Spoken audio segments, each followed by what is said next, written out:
After its pathetic opening weekend at the box office, there were some people that were hoping and praying that Indiana Jones and the Dial of Destiny would do well in its second weekend and potentially avoid one of the biggest flops we've ever seen in Disney history. Well, unfortunately for Lucasfilm and Disney, but predictably for so many of the fans that saw this coming a mile away, the second weekend was even more of a disaster for Disney. Indiana Jones 5 box office bomb trends as second week drop hits franchise worse. And not only was the hold sad and pathetic compared to where it opened at, but it didn't even top the box office. Insidious: The Red Door topped Indiana Jones in Indy's second week at the box office. Sound of Freedom beat it on a per theater basis. And then once again the following Monday, Sound of Freedom beat Indiana Jones just straight up, taking number one at the box office just like it did on July 4th.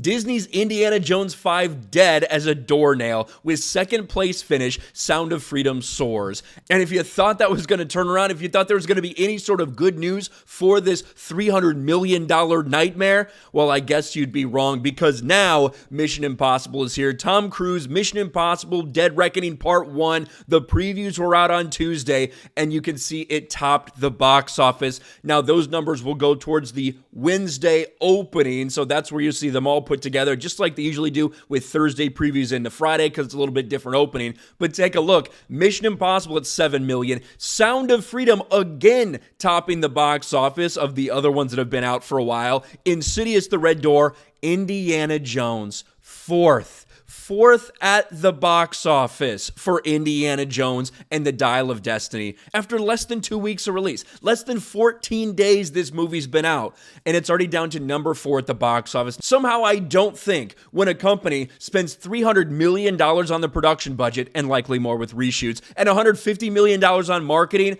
I don't think they do that with their goal to be top of the box office for only a week and already falling to 4th in less than 2 weeks of release. And now even places like Screen Rant are being forced to admit the reality that Lucasfilm is a complete and total failure all around.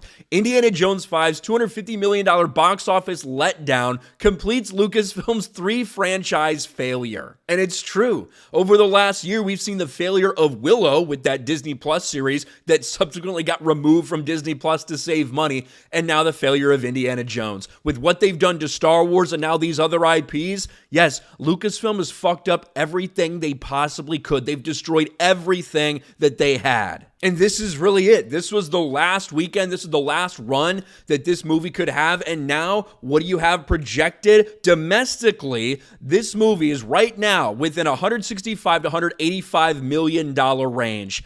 That's what we're looking at for Indiana Jones and the Dial of Destiny. Based on what the international numbers are tracking at right now, to be honest with you, this is a movie that will probably end up in the $350 million range. Maybe if it's lucky, it might think about creeping up to $400 if it has really good legs. But even if it does that, we're talking about a $250 million loss for Disney. Every day that goes by and every time that Dial of Destiny, goes down the box office ladder just a little bit at a time, getting beat by these indie movies that it should not have any problem competing with at all, it continues to get worse. And now with real blockbuster competition with Mission Impossible set to break records for that franchise's opening weekend, it's really done. That is the last nail in the coffin for this movie. We'll see if it's the last nail in the coffin for someone like Kathleen Kennedy, or if they want to make change to Lucasfilm. I think a lot of us have been hearing about that fucking pipe dream for a long time and don't believe change is happening until she's ready to move on.